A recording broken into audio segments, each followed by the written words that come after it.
먼저 인사를 드리고 설교를 시작하는 것이 예의인 것 같습니다. 제가 끝까지 고민했습니다. 그냥 그대로 설교를 시작할 것인가, 아니면 그러니까 그래도 인사를 나누고 후자를 택했습니다. 저는 소망교회 년 12월부터 부목사로 하나님의 놀라운 은혜로 사역하게 된 정진 목사고요. 여러분을 만나 뵙게 되어서 너무 반갑습니다. 제가 이곳에 왔는데 아버지께서 상가에 개척교회를 하셨던 시절이 생각이 나더라고요. 목사님의 책상을 보는데 아버지의 책상을 보는 것 같아서 부담 있고 좋았습니다. 그러면서 우리 목사님께서 정말 힘들게 고분분투하며 사역을 했습니다. 자, 오늘 함께 저와의 만남 속에서 함께 예배드리는 선포되는 하나님의 말씀 속에서 하나님의 음성을 다 들으실 수 있기를 예수님의 이름으로 축원합니다. 누구나 다 잘 되고 싶습니다. 누구나 다 복받고 싶습니다. 그러나 현실은 만만치 않습니다.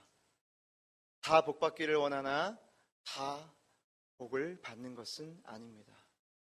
복받고자 하는 의지와 또 현실 개선의 의지가 또 워낙 강하다 보니까 한국 사회에 기복주의 신앙도 등장하기 시작했습니다. 하나님을 원하는 것이 당연한 것인데 하나님보다 복을 원하는 상태가 되는 것입니다. 복을 넘어서 복이 삶의 목적이 되는 그러한 상태가 되어버린 것입니다.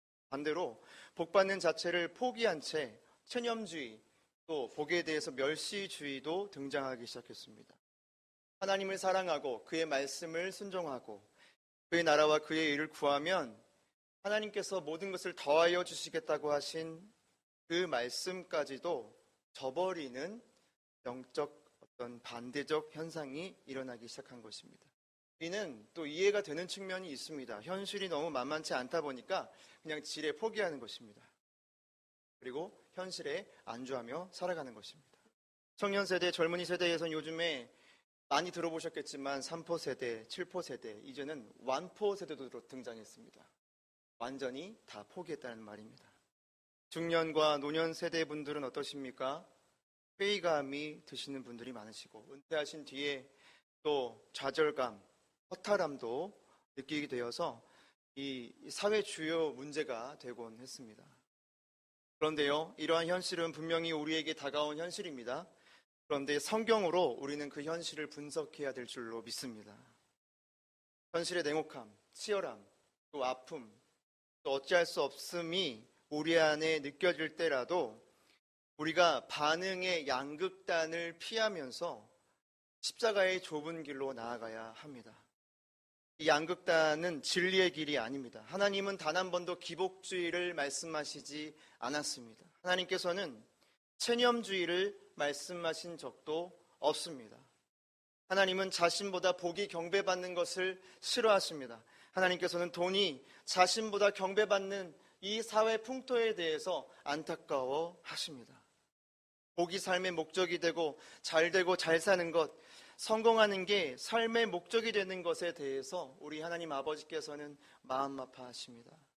또한 현실의 치열함 때문에 삶을 소중히 여기지 않거나 방치하고 체념되는 이러한 반대적 현상 또한 안타까워하십니다. 사랑하는 여러분, 현실은 심각합니다. 현실은 냉혹합니다. 그런데요, 오늘 본문의 상황은 우리가 직면해 있는 현실보다 훨씬 더 심각한 상황이었습니다. 에스겔 시대가 어떠한 시대였습니까?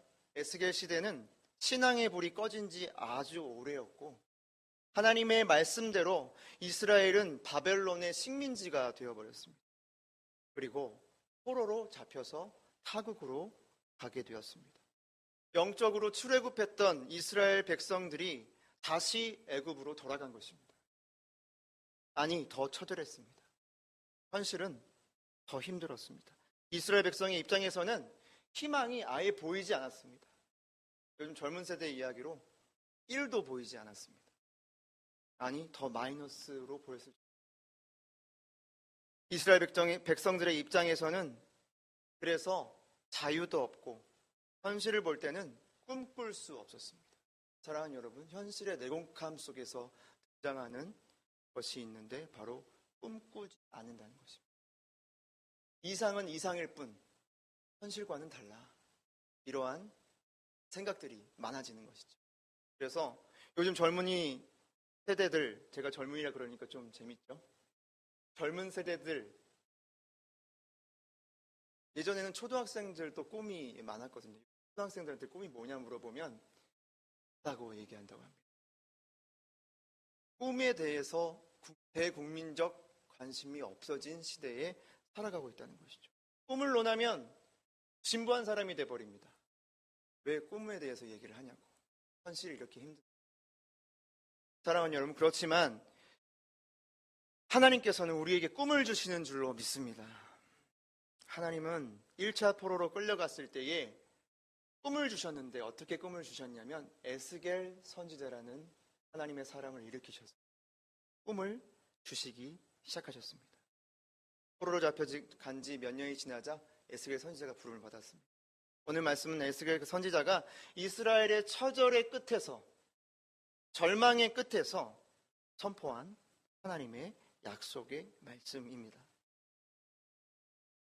자, 이제 그러면 오늘 우리의 현실과 오늘 본문의 말씀을 적용해 보셨으면 좋겠습니다.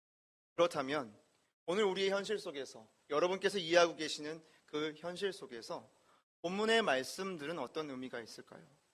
본문의 말씀은 저와 여러분의 당면한 모든 현실 속에서 매우 확실한 소망의 말씀입니다.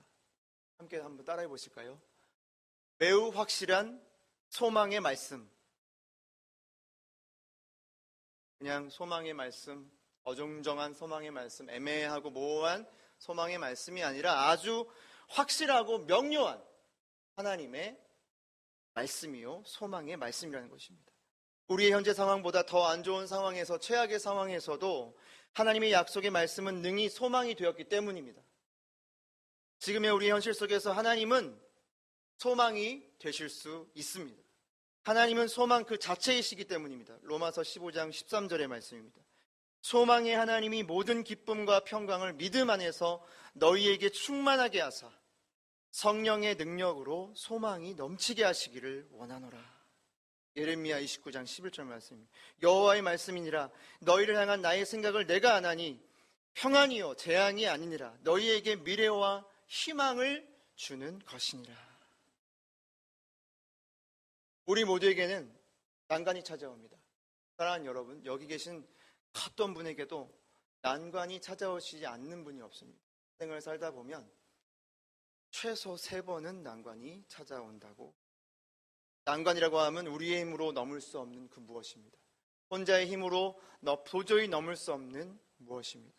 누군가에게는 관계적 어려움일 수 있습니다. 인간관계일 수 있습니다. 경제적 어려움일 수 있습니다. 질병일 수 있습니다. 그 외에도 수많은 문제와 난관들이 우리의 삶을 찾아옵니다.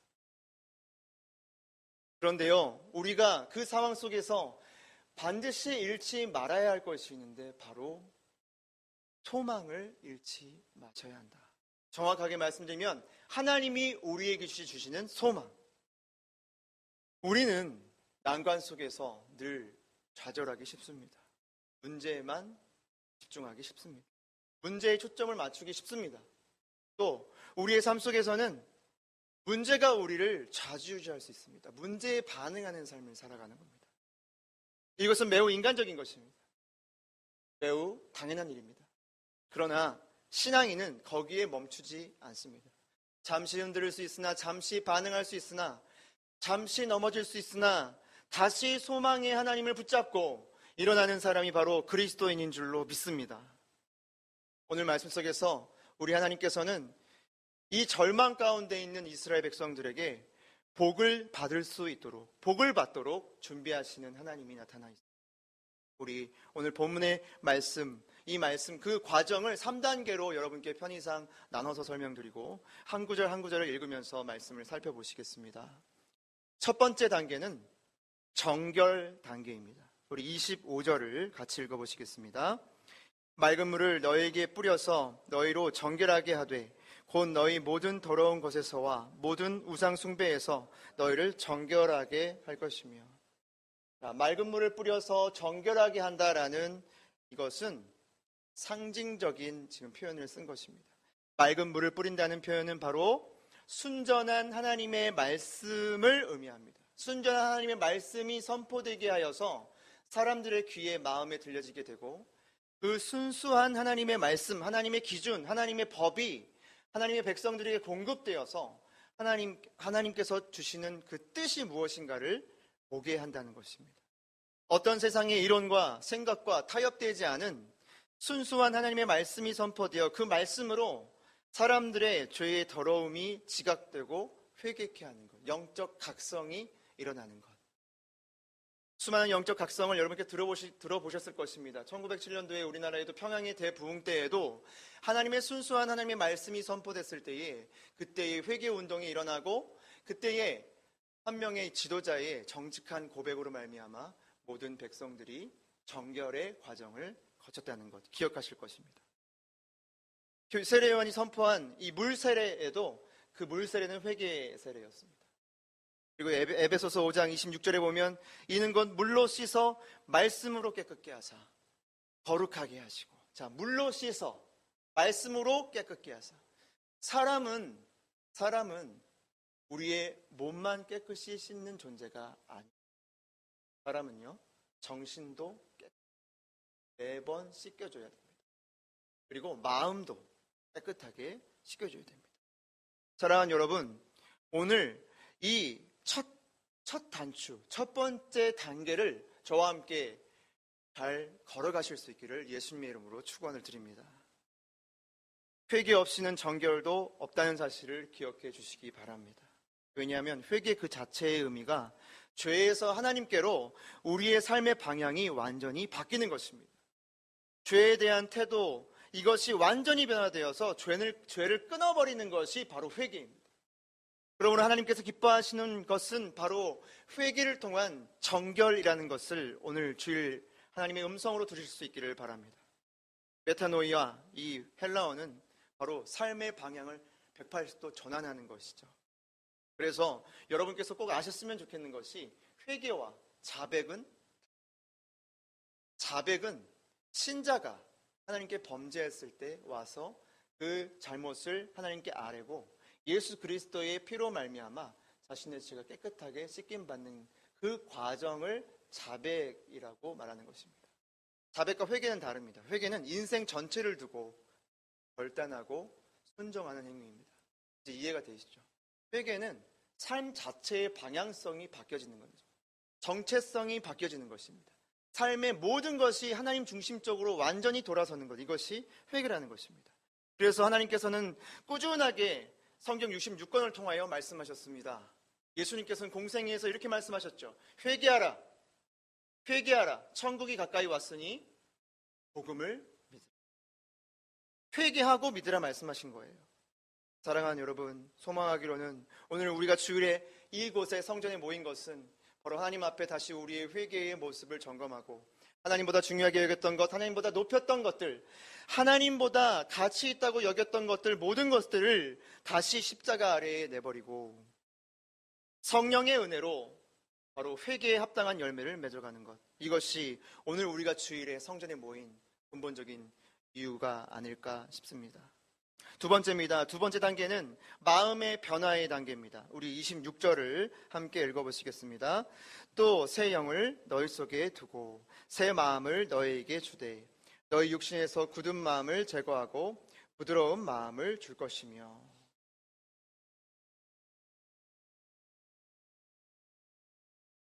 첫 번째는 정결이었습니다. 두 번째 단계는 마음의 변화의 단계입니다. 더 정확하게는 영과 마음의 변화, 이렇게 말씀드릴 수 있겠습니다.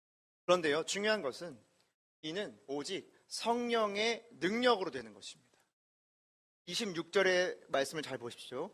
새 영을 너희 속에 두고, 새 영을 너희 속에 두고 새 마음을 너희에게 주되. 여기 보면 두고, 주되라는 단어의 주어가 무엇입니까? 바로 하나님이시라는 거예요. 하나님께서 우리에게 마음의 변화를 주신다는 거예요.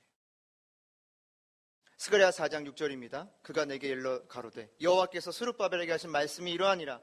만군의 여호와께서 말씀하시되 이는 힘으로 되지 아니하며 능으로 되지 아니하고 오직 나의 신으로 되는. 여러분 그런 경험 있으실 거예요. 내가 좀 마음을 새롭게 해야겠다. 특히 새해에는 더 그렇습니다. 내가 올 새해에 좀 작년에 좀 후회하고 좀 힘들고 되게 조금 아쉬웠던 것들, 새해에는 좀 내가 새롭게 가져가야겠다. 내 마음가짐을 좀 새로 해야겠다. 그래서 열심히 노력하죠. 그런데 한쪽 측면에서는 뭐든지 마음먹기 달렸다. 이 말이 사실인 것 같습니다. 마음먹기 달렸어요. 그런데 더 중요한 것은 사람의 마음은 부패되어 있다는 것입니다. 우리가 이 전제 조건을 잘 이해해야 됩니다. 예레미야 17장 9절 말씀입니다. 만물보다 거짓되고 심히 부패한 것은 마음이라. 누가 능히 이를 알리오마는? 왜냐하면 사람의 마음은 누구나 다, 우리 모두 다 죄인입니다. 인류 전체는 모두 다 죄인입니다. 어떤 의미에서요? 마음이 부패했기 때문에.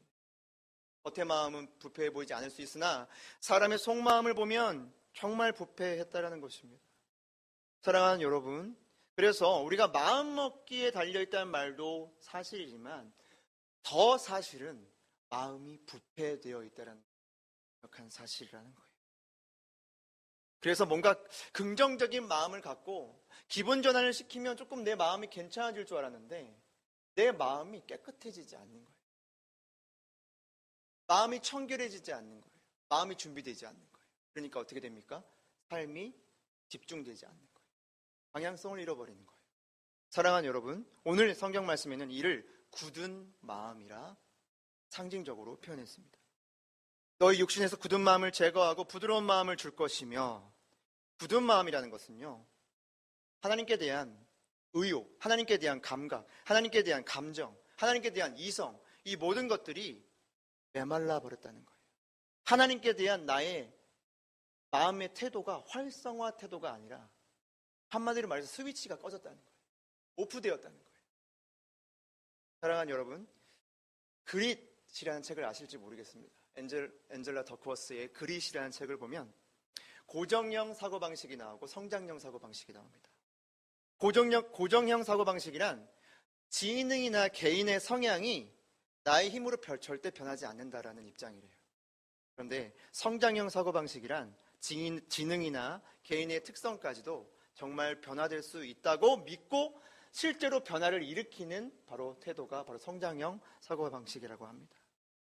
이는요, 나에 대한 하나님을 믿지 않는 사람이라 할지라도 나에 대한 유연한 힘, 부드러운 마음, 내가 나를 부드럽게 대해주는 거예요. 유연하게 대해주고 믿어주는 거예요.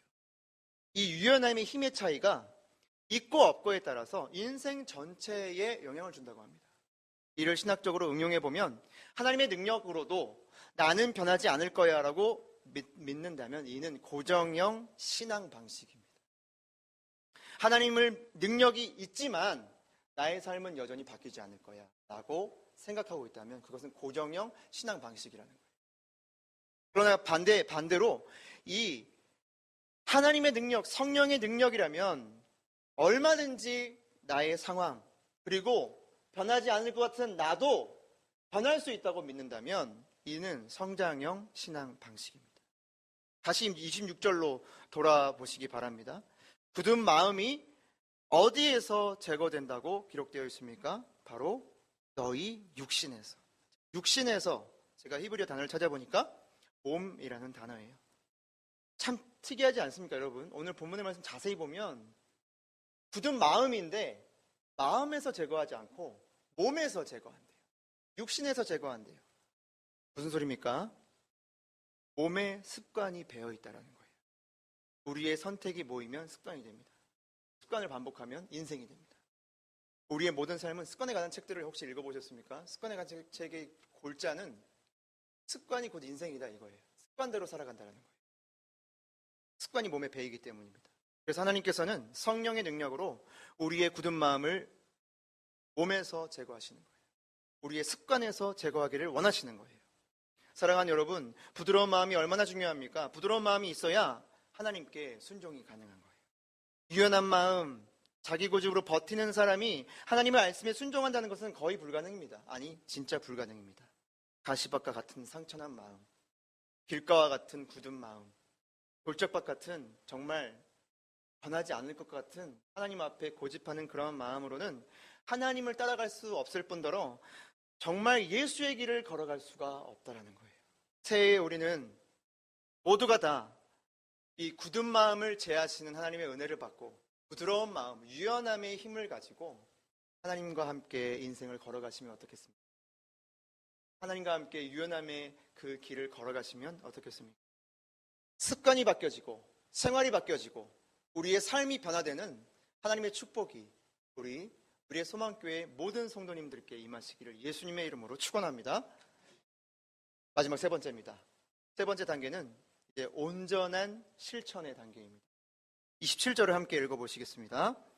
또 내 영을 너희 속에 두어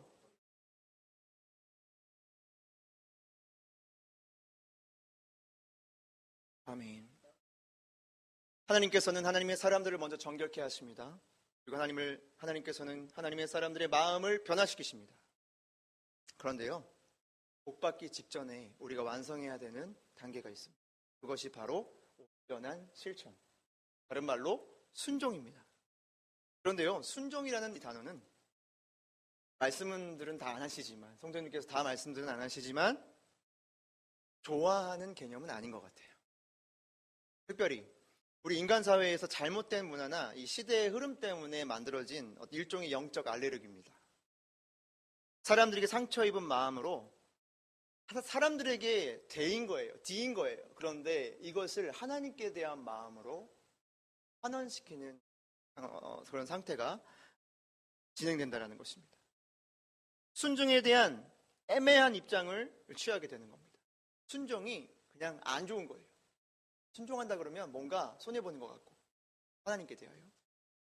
이것이 바로 우리가 세상 속에서 있던 개념들이 교회 안으로 들어온 것인데 사실 순종은 그렇지 않습니다. 순종은 즐거운 겁니다. 함께 따라해 보실까요? 순종은 즐거운 것이다. 순종은 따라하셔도 괜찮은데 웃으면서 한번 딱딱한 분위기를 유연하게 만들고 순종은 하고 싶은 것이다. 오늘 이러한 완전한 사고의 전환이 저와 여러분의 삶 가운데 임하시길 예수님의 축원합니다. 안 따라하셔도 됩니다. 순종은 기쁘고 감사한 것. 순종은 즐길 수 있는 것. 순종은 참 좋은 것이다. 왜 그럴까요? 순종은 우리 모두에게 하나님의 축복을 넘치게 받게 하는 그릇이기 때문에. 갈라디아서 5장 6절에 보면 이런 말씀이 있습니다. 그래서 예수 안에서는 할례나 무할례나 소요력이 없으되 사랑으로서 역사하는 믿음뿐이니라. 순종이 어떻게 나오는 거냐면요, 딱 한 가지 순종밖에 없대요. 사랑으로서 역사하는 믿음뿐이니라. 믿음과 순종은 하나의 개념입니다. 우리 기도해 주시는 권사님께서 잘 말씀해 주셨습니다. 행함 없는 믿음은, 행함 있는 믿음만이 성경이 인정하는 참 믿음이에요. 그러니까 내가 믿노라 하고 순종이 없다면 그것은 자신의 영혼을 구원할 수 있는 믿음이 아니래요. 야고보서 말씀입니다. 그런데 우리가 추구해야 되는 믿음은 바로 온전한 순종이라는 거죠. 사랑하는 여러분, 사랑에서 태동되는 믿음밖에 없다는 것을 기억하시고 우리가 하나님을 적극적으로 사랑하다 보면, 하나님이 좋아지다 보면 하나님을 따라 살아가는 것이 자연스러운 거예요. 자, 여기 다 아마 공감하실 수 있을 겁니다. 자신이 좋아하는 일, 우리 남성분들도 계시니까 여성분들도 계시고, 남성분들께서는 보통은 축구를 좋아하실 거예요. 저만 좋아하는 건 아닐 거예요. 또 요새는 또 여성분들께서도 축구를 또 많이 하시더라고요. 프로그램에 나오는 것도 있고, 언급하진 않겠습니다. 그러나 좋아하는 일을 하면 어떻습니까? 좋아하는 일을 하잖아요. 그러면 푹 빠져버려요. 굳이 얘기하지 않아도 본방 수사가 아니라 본방을 시청합니다. 그렇죠? 재미있는 드라마는 어떻습니까? 재미있는 드라마는 보고 또 봐요. 그리고 그 본 내용을, 놀랍게도 우리 여성분들께서는 그 내용을 하루 종일 읊으실 수 있어요. 놀라운 스토리텔러십니다. 그렇죠. 무슨 소리냐면은 사랑 속에서 우리의 믿음이 나오고 순종이 나온다. 하나님도 마찬가지세요. 하나님의 말씀에 순종하는 거 우리는 굉장히 조금 율법적으로 배운 경향이 없잖아 있습니다. 순종한다 그러면 뭔가 싫은 일을 시키실 것 같아. 하나님께서 순종한다 그러면 뭔가 선교사로 보내실 것 같아. 그렇죠? 저 아프리카로 가거라. 저 소말리아로 가거라. 죄송합니다. 소말리아 제가 사랑합니다. 예를 들면 그렇다는 거예요. 힘든 일, 십자가를 지으실 것 같아. 싫은 거 시키실 것 같아. 그렇지 않아요. 하나님은 여러분을 잘 아십니다. 여러분이 가장 좋아하고 여러분에게 가장 잘 맞고 여러분이 가장 즐거워할 수 있는 그 일을 하나님도 아신다니까요. 하나님은 그 달란트를 쓰시지 달란트 제껴두고 이 사람이 억지로 해야 되고 힘들게 해야 되는 일을 시키지 않으신다니까요. 하나님의 마음을 여러분께서 오해하지 않으셨으면 좋겠습니다. 사랑하는 여러분, 우리는 오늘 3단계에 대해서 말씀드렸습니다. 뭐였습니까? 정결의 단계를 밟으시라. 우리 모두 그 단계를 밟아가야 된다. 복을 받으려면 어떻게 된다? 마음이 변화되어야 된다. 어떻게? 부드럽게. 우리의 힘으로 안 된다. 성령의 능력으로 된다. 마지막 세 번째, 온전한 실천. 순종은 사랑으로부터 나오는 것이기 때문에 우리가 하나님을 사랑한다는 것, 이 순종에 대한 개념을 우리가 바꿔보자. 성경 그대로. 순종을 즐겨보자.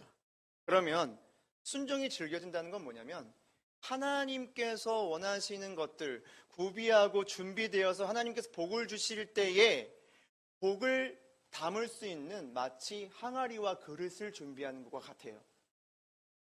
순종되고 준비되고 훈련받은 사람은 하나님의 복을 쏟아부으실 때 그것을 자신의 분량껏 담을 수 있습니다. 그러나 생각해 보십시오. 순종이 뒷받침되어 있지 않다는 것은 준비가 안 돼 있는 거예요. 음악 여기 또 오늘 특성해 주신 우리 집사님 너무 감사합니다. 집사님께서도 아마 굉장히 공감하실 수 있고 여기 모든 분들이 공감하실 수 있을 거예요. 전문 영역일수록 그 위에 가르침을 주시는 스승의 그 가이드를 따라가야지 내가 그 전문가의 영역에 도달할 수 있나요? 적극적으로 거절해야지 전문가가 될 수 있나요? 물론 100% 다 안 따라가고 나중에 나만의 어떤 영역을 창조할 수 있지만 기초적인 것은 따라가야 돼요. 따라가야 돼요. 순종이 뒷받침돼야 돼요. 순종이 뒷받침됐을 때 실력이 나오는 것이죠. 사랑하는 여러분, 똑같습니다. 우리의 삶도 이 3단계의 과정을 우리가 성실하게 밟아가면 그 어떠한 상황 속에서도 우리는 복을 받고 누리는 정상적인 그리스도인이 될 줄로 믿습니다. 하나님의 소망은 바로 이 말씀에 있는 거예요. 정결해지십시오. 마음을 변화하고 부드럽게 가지십시오. 성령의 능력으로. 그리고 순종의 그릇을 준비하는 거예요. 그러면 하나님께서 넘치도록 복을 부어주십니다. 우리 28절에 30절의 말씀을 힘차게 읽겠습니다. 내가 너희 조상들에게 준 땅에서 너희가 거주하면서 내 백성이 되고 나는 너희 하나님이 되리라. 내가 너희를 모든 더러운 데서 구원하고 곡식이 풍성하게 하여 기근이 너희에게 닥치지 아니하게 할 것이며 또 나무의 열매와 밭의 소산을 풍성하게 하여 너희가 다시는 기근을 욕을 여러 나라에게 당하지 아니하게 하리니. 아멘. 결론입니다. 사랑하는 여러분, 오늘 이 28절에서 30절의 말씀이 여러분의 말씀입니다. 저의 말씀입니다. 코로나가 아주 세차게 불어닥쳤습니다. 그러나 하나님의 백성들은 염려할 필요가 없습니다. 코로나 이후에 혼란스러운 상황, 바뀐 상황들, AI 출현 괜찮습니다. 하나님이 더 강하십니다. 믿으십니까? 하나님이 더 문제보다 크십니다. 우리가 당면한 문제보다 하나님이 크심을 여러분 믿음으로 받아들이실 수 있기를 바랍니다. 오늘 집에 가셔서 문제가 있으면 문제를 다 한번 써보십시오. 벽면에 붙여보십시오. 3개로 요약해봐서 1, 2, 3 이 문제, 이 문제, 이 문제 하고 그 밑에다 뭐라 쓰시냐면 큰 글씨로 하나님은 요 3가지 문제보다 크시다. 끝. 한번 정말 해보십시오. 10% 정도 하실지 모르겠습니다. 설문조사 연구 결과에 의하면 10% 정도 하신다 합니다. 정말로 해보십시오. 하나님은 요 3가지 문제보다 크시다. 밑에 쓰고 나는 그래서 정복. 예수 이름으로. 할렐루야. 예수 이름으로 올 한 해 하나님께 주신 소망으로 정복하게 되시는 은혜가 임하게 되실 줄 믿습니다. 복을 받도록 준비하시는 하나님. 오늘 이 하나님 붙잡고 일주일간 우리가 힘차게 살아갑시다. 어차피 살아야 되는 삶이라면 힘차게 사셔야 되지 않을까요? 소망을 붙잡고 사셔야 되지 않을까요? 나쁜 것을 바라보는 것이 아니라 좋은 것을 생각하고 소망의 하나님을 기대하고 어떻게 복을 주실까? 그래 3단계 목사님이 이야기하셨지. 요거 제 말이 아니라 성경의 말씀 그대로. 성경 말씀 그대로 해보십시오. 저도 요거 해보려고 합니다. 이렇게 인증을 할 방법이 없는데 다음 설교 때 와서 인증하도록 하겠습니다. 다 적어놔야겠다. 우리 모두 다 소망의 하나님 붙잡고 새해를 힘차게 걸어가시는 우리 모두가 되시기를, 우리 의뢰 소망교회 모든 가족들이 되시기를 예수님의 이름으로 축원합니다. 기도하겠습니다.